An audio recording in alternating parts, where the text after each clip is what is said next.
Bonjour à tous, c'est Xiliox. Dans cette vidéo, on va essayer de faire le dernier scénario du cycle 4. Ça s'appelle la couronne d'Andouilleur.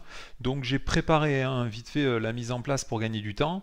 Je vais essayer de faire ce scénario avec le dernier héros en date qui est sorti d'un pied d'acier. Il est sorti hier. Le but de ce héros, ça va être de défausser un maximum notre deck et après de jouer Caldara pour récupérer un maximum d'alliés qu'on aura défaussés par cette mécanique et ainsi jouer des alliés très vite, très chers. Allez, je vais passer directement à la mise en place. Donc étape 1A, la bataille du pays de Dain, mise en place. Le premier joueur prend le contrôle du chef Turche, je l'ai mis juste là. Mettez de côté le chef du corbeau et le camp du chef du corbeau, c'est ces deux cartes. Je vais les mettre juste là pour le reste de la partie. Révéler un exemplaire de champ de bataille de Dain, c'est cette carte. Et faites-en le lieu actif, donc on va la mettre juste là. Révéler un exemplaire de campement de guerre du corbeau, c'est cette carte-là. Je l'ai mis dans la zone de cheminement et placez-la dans la zone de cheminement. Créer le deck du corbeau. Donc le deck du corbeau, c'est tous les ennemis des deux sets de rencontre. C'est Barbares du pays de Dain, je crois, et l'autre set, je sais plus comment il s'appelle. Enfin, tous les ennemis sont ici, du coup, sauf il y en a 2 ou 3 qui sont encore dans ce deck. Voilà, et posez-le près du deck de quête. Donc moi je l'ai mis de ce côté-là. Comme ça, il n'y a pas de confusion possible entre les deux decks de rencontre et surtout les deux défausses. Chaque joueur choisit un ennemi différent du deck du corbeau. Qu'est-ce que ça fait cette carte-là? J'ai oublié de la mélanger. Alors, choisis un ennemi différent. Donc moi j'ai choisi cette carte-là, le barbare du pays de Dain. Et la met dans la zone de cheminement. Mélanger le deck rencontre, mélanger le deck du corbeau. Voilà, donc là la mise en place est terminée. Il nous reste juste à piocher notre main de départ. Je vais juste faire un petit tour sur toutes les cartes qu'on vient de mettre en place. Donc ici, le champ de bataille du pays de Dain, il est directement lieu actif. Donc c'est un lieu qui va avoir un effet temps, un temps 3. Au bout de... quand on a retiré le troisième marqueur de temps, il faudra répartir X points de dégâts entre les personnages que je contrôle, X étant le nombre de cartes que j'aurai dans ma main. Ensuite, le campement de guerre, il a déjà 2 en menace, donc ça c'est déjà dans la zone de cheminement, donc on commence la partie, il y a déjà 3 en menace dans la zone de cheminement. Alors, le campement de guerre du corbeau, il a temps 3, et quand j'enlèverai le dernier compteur de temps, il faudra que je tire la première carte du deck du corbeau et que je mette cet ennemi directement engagé au combat contre moi. Et il faut 4 pour l'explorer, donc autant vous dire qu'il y a forcément un de ces deux effets, voire les deux, que je vais manger. Et après, il y a cet ennemi que j'ai moi-même choisi, qu'on a placé dans la zone de cheminement, c'est pour ça que j'ai pas résolu son effet une fois révélé, mais qui va gagner 1 en menace à chaque fois que je pioche une carte, et il gagne cette menace jusqu'à la fin du tour. Il commence à 0 en menace, mais comme au début de la partie, je vais commencer directement par piocher une carte, fatalement, ça va être moche. Allez, on tire notre main de départ, donc... alors, je vais mélanger. Parce que je sais pas si, je sais même pas si j'ai mélangé le deck. Parce que si jamais il y a tous les alliés, bon déjà il y a les deux armées ancestrales à côté, ça c'est moche. Ouais. Ouais, non, ça a l'air assez mélangé. Ouais, c'est pas mal. Allez. On dira que c'est assez mélangé. Il est pas. Je viens de le crafter, du coup j'ai fait que 2 parties avec.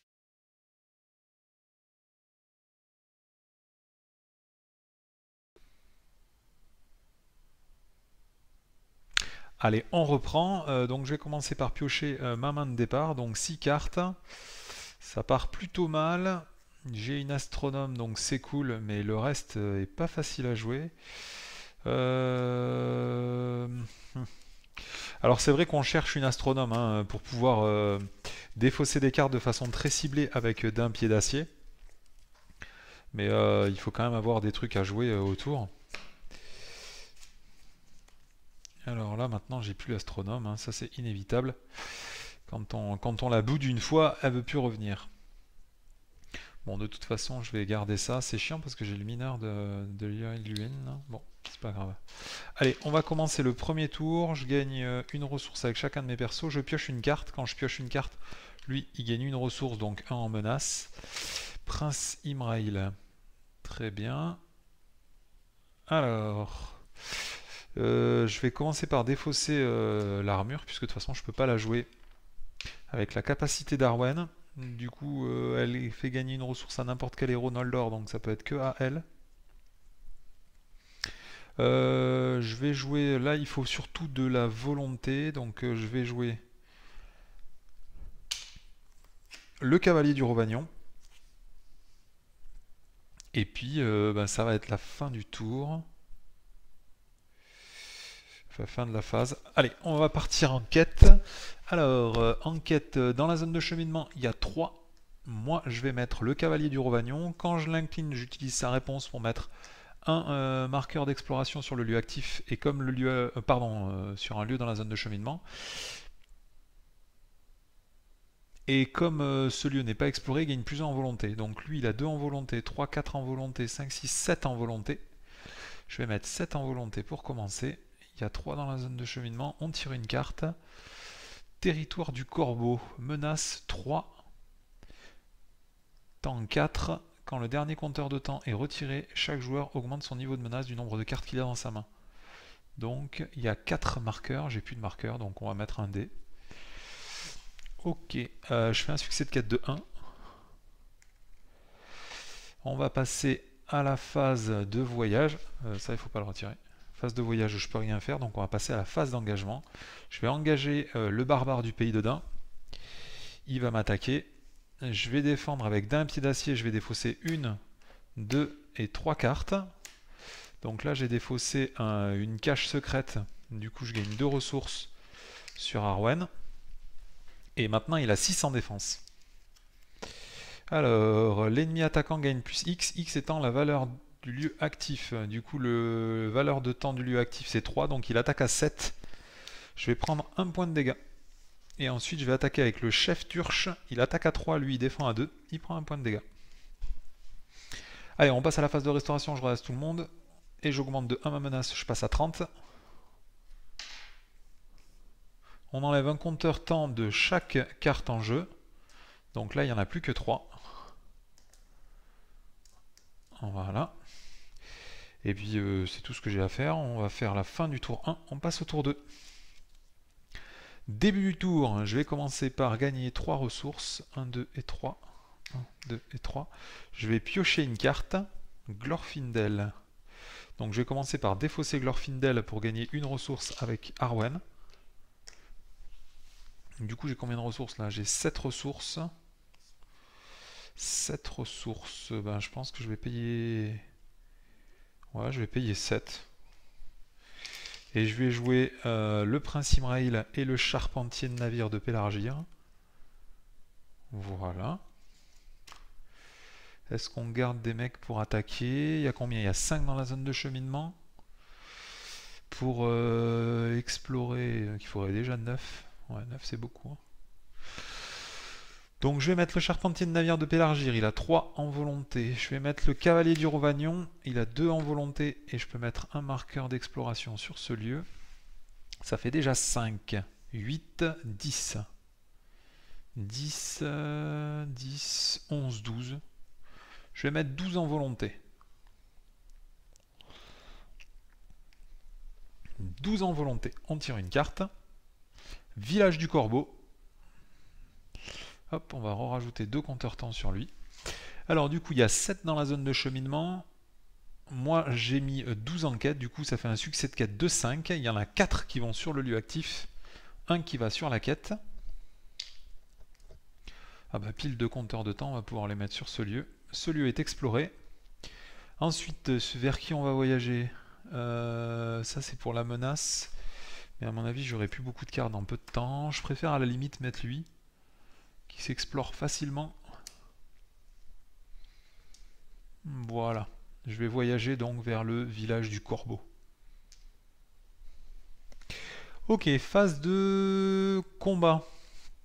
Lui, il va m'attaquer. Je vais défendre encore avec d'un pied d'acier. Je défausse 3 cartes. 1, 2 et 3 cartes. Du coup, il défend à 6. Lui, il attaque à 4. Pas d'effet d'ombre. Ensuite, j'attaque avec le chef Turche. Et du coup, j'inflige encore 1 point de dégâts. J'ai rien de spécial à faire. Non. Phase de restauration. On redresse tout le monde. On augmente de 1 ma menace, je passe à 31. J'enlève un compteur de temps de chaque carte en jeu avec du temps. Et c'est la fin du tour 2, on passe au tour 3. Je gagne une ressource avec chacun de mes personnages. 1, 2 et 3. Et 3. Je vais piocher une carte. Ah, un astronome. Je vais défausser le mineur d'Eredluin pour gagner une ressource avec Arwen. Ensuite, je pioche 2 cartes. Pardon. Je paye 2 ressources et je joue l'astronome d'Imladris. Je vais incliner l'astronome d'Imladris pour piocher 1, 2, 3, 4 et 5 cartes. Le mineur de Sigil, c'est cool de le piocher. Tout le reste, bah, je peux le défausser, c'est pas super grave. Voilà, je veux juste piocher le mineur de Sigil. Ouais. C'est bon, on va faire comme ça. Phase de quête. Je vais aller en quête avec le cavalier du Rovagnon. Je mets un marqueur sur lui. Je vais mettre le charpentier de navire. Il y a toujours 5 dans la zone de cheminement, c'est ça? Donc du coup, il nous faudrait un succès de quête de... Je vais mettre Caldara. Donc là, ça ferait 10. 10. Ouais, je vais quand même remettre 12. 12, c'est pas mal. On tire une carte. Alors, maudit 3, je passe à 34. Peuple féroce, chaque joueur pioche 3 cartes jusqu'à la fin du tour. Les joueurs ne peuvent pas jouer d'événements. Donc je pioche 3 cartes. 1, 2 et 3 cartes. Ah ouais, c'est moche ça, parce que je veux pas les piocher moi ces cartes-là. Mais ça fait chier d'utiliser un tester sa volonté juste pour défausser des cartes.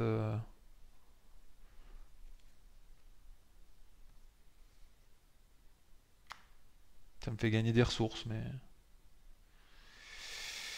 je ne sais pas.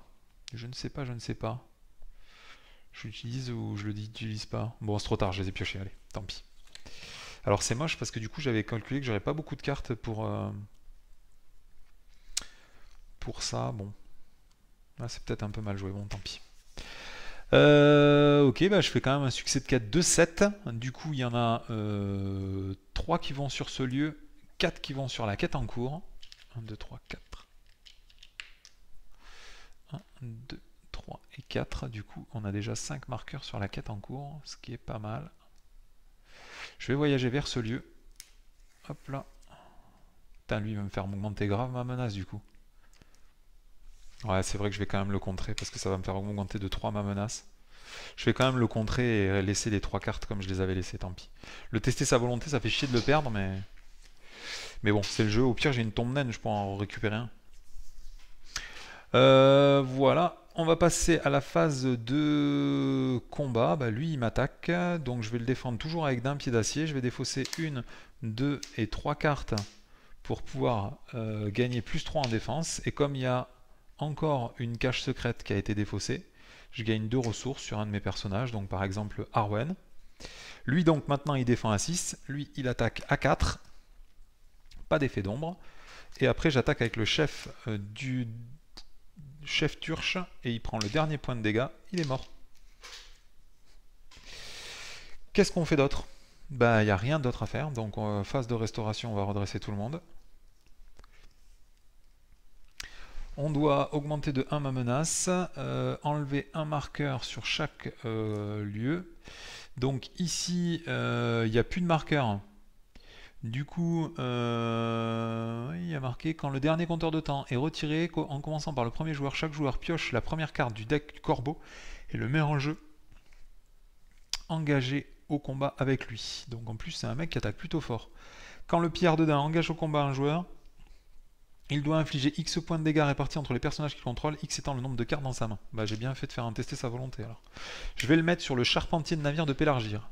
Ensuite lui on va lui remettre 3 compteurs de temps. Mais comme on a retiré le dernier compteur de temps de la quête en cours, on doit retirer un compteur de temps de chaque lieu en jeu. Donc déjà il n'y en a plus que 2. Et ensuite on doit déclencher son effet à lui. Quand le dernier compteur de temps est retiré de ce lieu, chaque joueur augmente son niveau de menace du nombre de cartes dans la main. Donc moi j'en ai une, je passe à 36 de menace. Et ensuite on remet 4 compteurs de temps sur ce lieu. Voilà. Alors lui, pour le fraiser, ça va être plus long déjà. Allez, c'est la fin du tour 3, on va passer au tour 4. Je pioche une carte, un mineur de sigil. Je vais gagner 3 ressources. 1, 2 et 3. Alors, je vais commencer par payer 2 ressources avec Caldara pour jouer un mineur de sigil. Ensuite, je vais jouer l'Astronome d'Imladris pour piocher 5 cartes. 5. Ah, ça c'est pas mal ça. Le problème, c'est que des cartes qui coûtent 4, ouais. Si jamais je vire ça, j'aurai plus d'armure, donc je pourrais plus augmenter mon 4, 5. Je vais mettre ça comme ça, ça comme ça.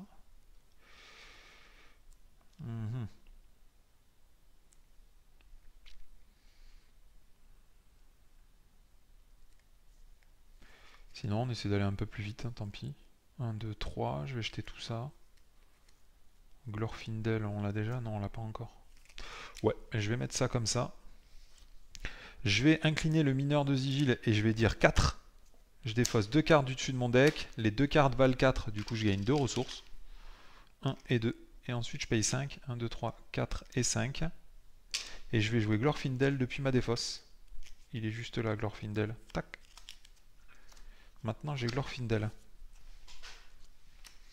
Alors maintenant ce qu'il me faut, c'est de quoi piocher. Donc la lumière elfique et défausser beaucoup de cartes. Mais bon là déjà on est pas mal. Hein.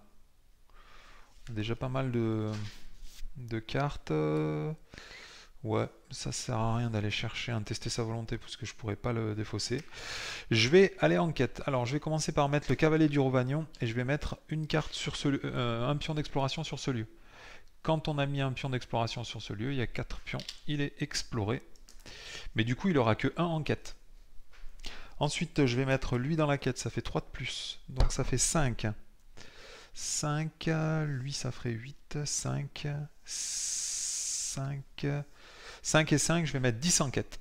On tire une carte. Ah, les hommes sauvages de Dain. Alors là, cette carte, je vous avoue, je l'oublie tout le temps. Parce qu'il faut l'attacher à la quête en cours, et elle compte comme un attachement de condition qui fait que à chaque fois que je pioche une carte, je dois infliger un point de dégâts à un personnage que je contrôle. Et ça, je vous avoue que j'oublie complètement de le faire, donc plutôt je vais le laisser dans la zone de cheminement, comme ça je m'en rendrai compte pas trop tard, j'espère. Cette carte, elle a renfort, du coup, il faut en tirer une deuxième. Maudit 3 encore. 1, 2 et 3. Il faut que je pioche 3 cartes. 1, 2 et 3 cartes. Et jusqu'à la fin du tour, j'ai pas le droit de jouer d'événements. D'accord, ben, je ne jouerai pas d'événements. Du coup, je fais un succès de quête de 10. Il y en a 6 qui vont sur ce lieu et 4 qui vont sur la quête en cours. Et du coup, ben, ah mince, il faut 10 pour passer et j'ai que 9. Du coup, ce lieu n'est pas exploré. Allez, ça va être la phase de combat. Lui, il m'attaque. Je vais le défendre avec Dain. Je vais défausser 1, 2 et 3 cartes pour que lui il gagne plus 3 en défense. Donc il défend à 6. Le joueur en défense doit défausser un attachement qu'il contrôle. Je ne contrôle pas d'attachement.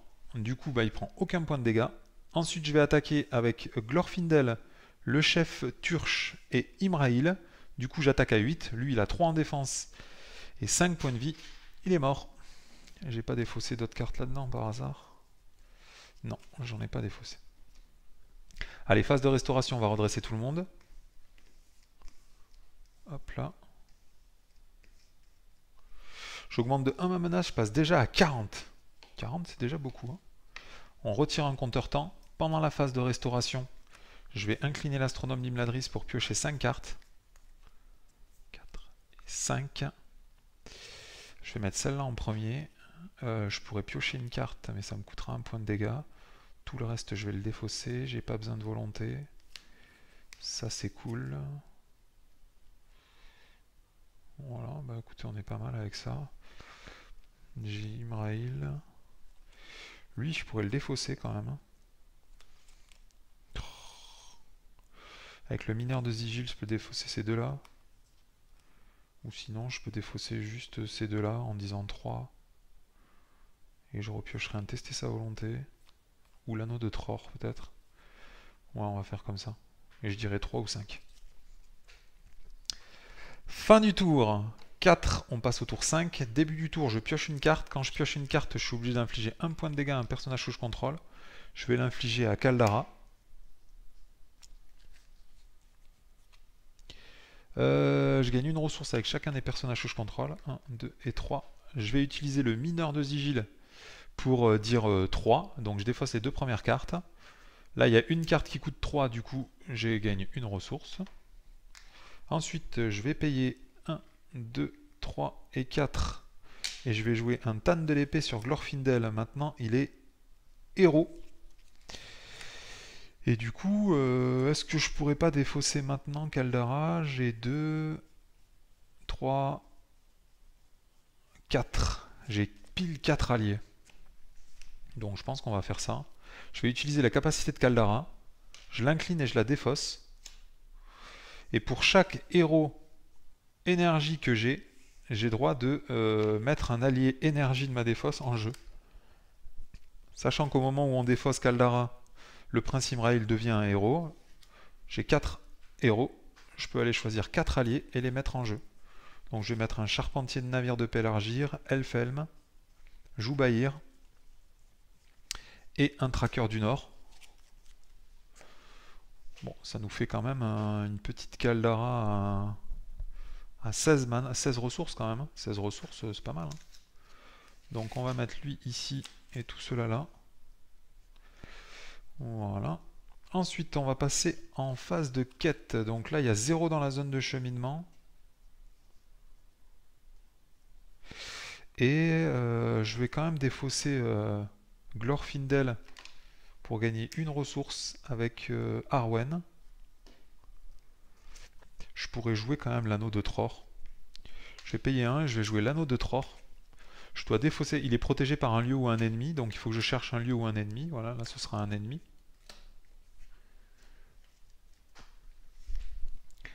Ok. Je vais pas jouer l'astronome, donc on va rester comme ça. Ok. Phase de quête. Donc là, il y a 3 dans la zone de cheminement. Il me faut 1 pour passer la quête en cours.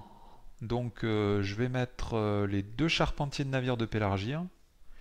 Comme j'ai 4 personnages, ça fait déjà 8 en volonté. 8 en volonté, le tracker du Nord, je vais le garder pour attaquer parce qu'il servira à rien d'autre. Je vais mettre Arwen de plus. Arwen. Bon, du coup, ça fait déjà 11 en volonté. Hein. 11 en volonté, ça va passer là. 11 en volonté. Je tire une carte. Un village du Corbeau, temps 2. Donc, quand le dernier compteur de temps est retiré de ce lieu, révélez la première carte du deck du Corbeau et placez-la dans la zone de cheminement. Ok, donc du coup, il y a 5 dans la zone de cheminement. Moi, j'ai mis 11. Du coup, ça fait un succès de quête de 6. Cette quête est passée. Et on va passer à l'étape 2. Donc, cet attachement condition est défaussé. On passe à l'étape 2A. Le clan du Corbeau. Une fois révélé, mélangez la pile de défausse du deck Corbeau dans le deck Corbeau. Donc il y avait 2 ennemis, hop, on va les remélanger. Ensuite, en commençant par le premier joueur, chaque joueur prend la première carte du deck de Corbeau et la place dans la zone de cheminement. Donc première carte, ce sera un barbare du pays de Dain. Et ensuite, on passe à l'étape 2B, temps 3, donc tout ça on verra. Chaque lieu dans la zone de cheminement a plus de points de quête. Ah mince. Je vous avoue que je comptais directement l'explorer avec le tracker du Nord et le cavalier du Rovagnon, mais ça ne va pas marcher. Donc tant pis, je vais voyager vers ce lieu. Et là, elle attend 3 celui-là. 1, 2 et 3.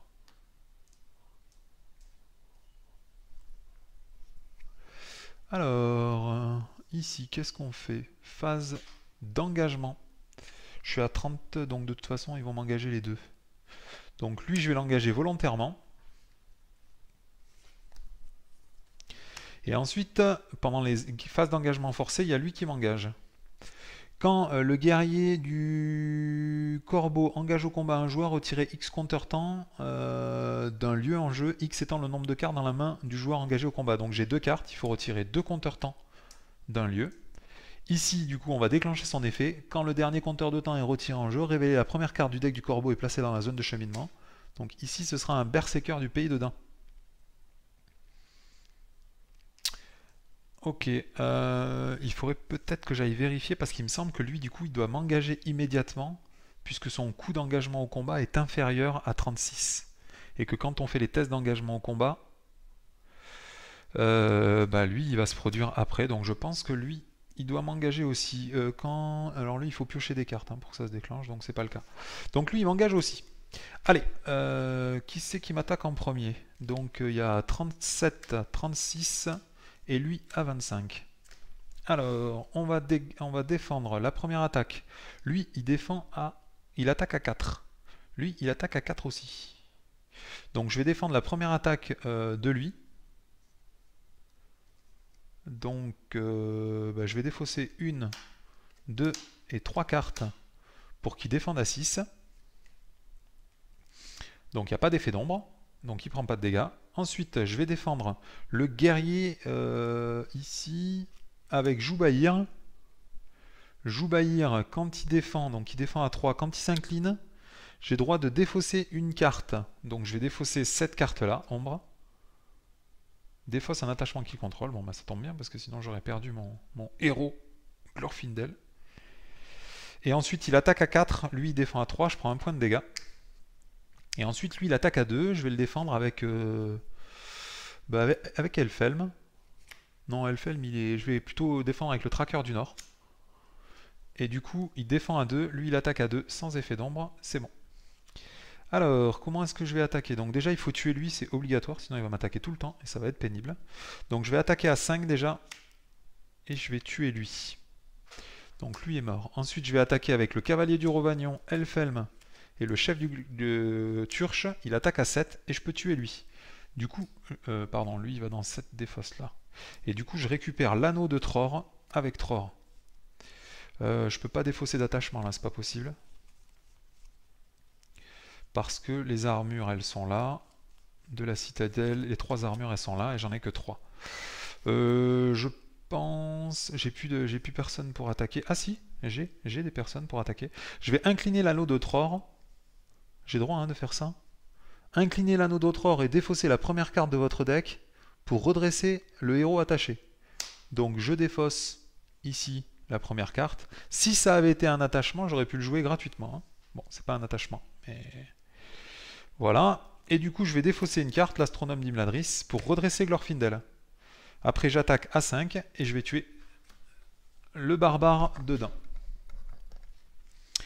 Bien, ben, j'ai tout joué. Donc, on va redresser tout le monde à la phase de restauration. Voilà, hop, on va mettre les héros avec les héros. Et après, tout cela, c'est les utilitaires, on va dire. Ça, c'est pour... Voilà, hop, on a tout ici. On retire un compteur de temps de chaque lieu et de chaque quête. J'augmente de 1 ma menace, je passe à 41. Et je vais incliner l'astronome d'Imladris pour regarder les 5 premières cartes de mon deck. Et les trier. Je vais mettre ces deux-là en premier. Le mineur de Sigil, ça me permettra de défausser plus vite mon deck. Ou sinon le charpentier de navire. Une tombe naine, c'est cool aussi. Je pourrais piocher 2 cartes ce tour-ci. Je vais utiliser directement le mineur de Sigil pour dire 4. Et je défausse 2 cartes qui coûtent carte, du coup je gagne 2 ressources. Et après, on passe à la fin du tour. C'est la fin du tour 5, on passe au tour 6. Je pioche une carte, une tombe naine. Je gagne une ressource avec chacun de mes héros. Cette fois j'en ai 4. Du coup je gagne 4 ressources.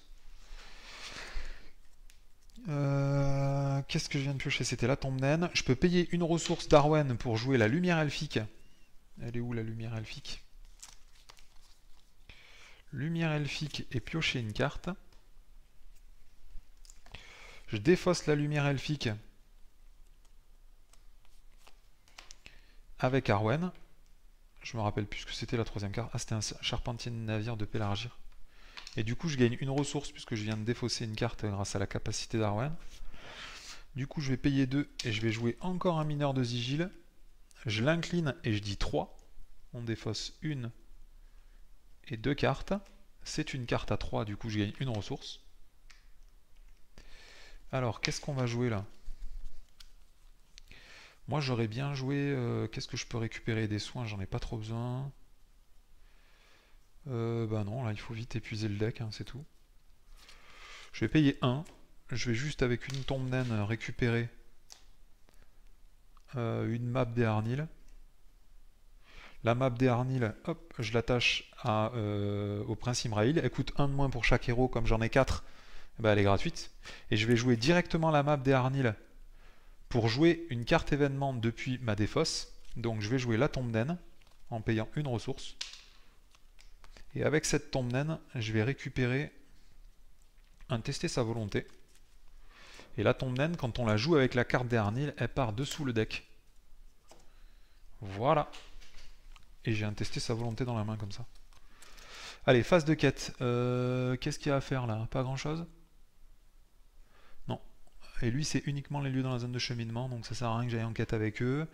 Je vais aller en quête avec le Prince Imraïl. Glorfindel. Ça fait déjà 5. 5 plus 8, 13. 13 plus 3. 13 plus 3, ça fait combien ça? 13 plus 3. Ça fait 14? Non, ça fait 16. Je tire une carte. C'est un camp de guerre du corbeau. Du coup, il y a 2 dans la zone de cheminement. Je fais un succès de quête de 14. Il y en a 3 qui vont sur ce lieu. Et 11 sur la quête en cours. 5. 10. Hop, et un 11. Phase de voyage, je vais voyager vers ce lieu. Hop là.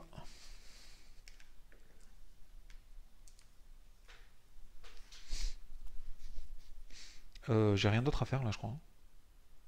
C'est dommage, je peux pas défausser de carte ce tour-ci. C'est triste. Bah, je vais payer 1. Et je vais piocher une carte avec... Non, ça sert à rien de faire ça. Il vaut mieux que je trie les cartes avant avec l'astronome minéraliste. Donc, bah, je vais rien faire. Phase de restauration, on redresse tout le monde. Hop. Voilà. Ensuite, j'augmente de 1 ma mana, je passe à 42. J'enlève un compteur de temps sur la quête et un compteur de temps sur le lieu. Pendant la phase de restauration, je vais incliner l'astronome pour regarder les 5 premières cartes de mon deck. Ah bah ça c'est pas mal ça, parce qu'avec le conseil blanc, je peux remélanger. Ça c'est pas mal. Non, je sais même pas pourquoi je la mets dans ma main. Ça je vais la mettre en premier. Le conseil, la sollicitation des Galadrines, je vais la garder. Là j'aimerais ne jeter aucune carte, il n'y a pas d'attachement. Lui on s'en fout, on peut le défausser, elle aussi. Donc on peut même les mettre devant eux. C'est dommage qu'on puisse pas annoncer X comme nombre. Parce que sinon j'aurais mis ces deux-là, je les aurais défaussés, ça aurait été drôle. Conseil blanc et salutation des Galadrim. Ok. Bien. Je vais directement incliner ça. C'était combien qu'il fallait dire? C'était 3. J'incline un mineur de sigil et je dis 3. Je défausse ces deux cartes. Il y a une des deux cartes qui vaut 3, du coup je gagne une ressource. Et ensuite on va passer au tour suivant. Alors, c'est la fin du tour 6, on passe au tour 7. Je pioche une carte, c'est une salutation des Galadrines. Je gagne 3, 4 ressources, 1, 2, 3 et 4. Ensuite, je vais payer 3 ressources pour jouer une salutation des Galadrines. Et je diminue de 6 ma menace, je passe à 36. Je vais payer une ressource pour jouer une lumière elfique et piocher une carte. Un conseil blanc. Je défausse une carte avec Arwen Andemiel et je gagne du coup une ressource. Je paye une ressource et je joue un conseil blanc. Le conseil blanc, il fait que j'ai droit de prendre une carte dans ma défausse. Je vais prendre l'armure ancestrale et je vais la mélanger dans mon deck, c'est ça? Mélangez une carte dans votre pile. Voilà. Qu'est-ce que je fais d'autre? Il n'y a rien d'autre à faire. Et ben on fait rien d'autre. Je vais garder les attaquants de côté là. Hop. Phase de quête. Alors là j'ai besoin de faire un succès de quête de 4, 8. Donc je vais mettre Arwen plus les charpentiers de navire, ça fait déjà 11. 11 et 3, 14. Donc je mets 14 en quête. 14 en quête, ici. Je pioche une carte. Renfort. Attacher cette carte à la quête en cours. Compte comme un attachement condition. Quand on pioche une ou plusieurs cartes, augmente de 1 son niveau de menace. Ça avait renfort. Un village du corbeau. Menace 2, temps 2. Révéler la première carte du deck du corbeau et placez-la dans la zone de cheminement quand j'enlève le dernier compteur de temps. Donc il y a 2 dans la zone de cheminement. Moi j'ai fait un succès pardon, j'ai mis 14 en volonté, donc je fais un succès de quête de 12. Il y en a 4 qui vont sur ce lieu. Et après il y en a 8 qui vont sur la quête en cours. Il y avait déjà 11 pions d'exploration sur la quête en cours. Du coup il va y avoir 19 pions d'exploration. Cette quête est explorée. Cet attachement condition est donc défaussé. Et on passe à l'étape 3A. Étape 3A, placer le chef du corbeau et le camp du chef du corbeau dans la zone de cheminement. Prenez les X premières cartes du deck corbeau et placez-les dans la zone de cheminement. X est le nombre de joueurs dans la partie, moins 1. Donc comme il n'y a qu'un seul joueur dans la partie, on ne prend 0 carte. Alors, temps 2, quand le dernier compteur de temps est retiré de cette étape, chaque joueur engagé au combat effectue une attaque. Non, chaque ennemi engagé au combat effectue une attaque. Placez 2 compteurs de temps sur cette étape. Ok. À la fin du tour, si le chef du corbeau est dans la pile de victoire, les joueurs ont gagné la partie. Ne peut pas avoir d'attachement. Tant que le chef du corbeau est en jeu... Non, tant que le camp du chef du corbeau est en jeu, le chef du corbeau ne peut pas subir de dégâts. Forcé, quand le chef corbeau attaque, retirez un compteur de temps du lieu actif si possible. Et le camp du corbeau, il y a marqué immunisé aux effets des cartes joueurs. Temps 3, quand le dernier compteur de temps est retiré de ce lieu, inclinez chaque personnage blessé. Placez 3 compteurs de temps. Ok. Donc je vais voyager vers le camp du chef du corbeau là. Pendant la phase de combat, ben, lui il va m'engager, c'est obligatoire, hein, puisqu'il engage à 15 et que je suis à 36 de menace. Alors lui il m'attaque, il attaque à 5. Je défends avec d'un. Ouais, je pourrais le faire en réponse, donc on fera après. Donc il attaque à 5.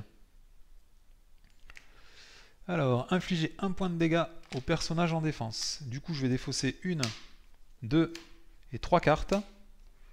Il gagne plus 3 en défense. Mais au passage, j'ai défaussé un mineur d'Éré de Luynes. Donc du coup, lui, son effet, c'est que quand on le défausse, il vient en jeu gratuitement. Et une cache secrète, du coup, je gagne 2 ressources. Lui, au passage, il défend à 6, il attaque à 5, donc je prends pas de dégâts. Ensuite, je peux pas lui infliger de points de dégâts, donc je pense que je vais pas tenter de l'attaquer, hein, ça sert à rien. Est-ce que je redresse quelqu'un? Non, parce que sinon je pioche. Si je peux piocher des cartes, on va attendre peut-être la fin du tour. Ouais. Phase de restauration, on redresse tout le monde. Hop. Voilà, hop, on redresse tout le monde. On passe à 37 de menace. On enlève un compteur de temps de chaque lieu et de chaque... Ah, et lui, quand il attaquait, il fallait retirer un compteur de temps du lieu actif. C'est son effet à lui. Bien, je vais juste faire une petite pause pour couper mon portable parce que j'ai oublié de l'éteindre.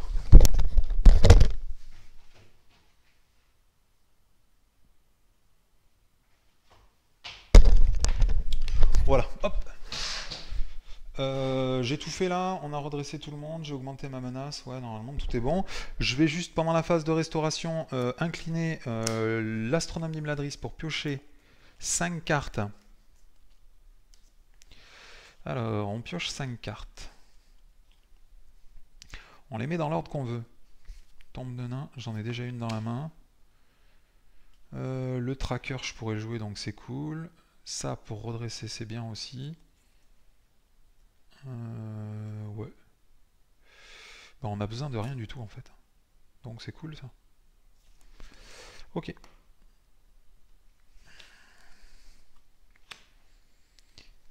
On enlève ça. Fin du tour 7, on passe au tour 8. Début du tour, je pioche une carte. Je gagne une ressource avec chacun de mes personnages. 1, 2, 3 et 4 ressources. Je vais payer 4. 1, 2, 3 et 4 pour jouer un tracker du Nord. Ensuite, je vais rien jouer d'autre, puisque j'ai déjà tout ce qu'il me faut. Si, je pourrais, mais c'est un peu du win more, mais je pourrais jouer une salutation des Galadrim. Je paye 1 avec la tombe naine. Je vais récupérer une carte des Arnil, que je vais mettre, donc je la pioche dans ma main. Après, je la joue pour 0. Je la joue directement pour jouer une salutation des Galadrim.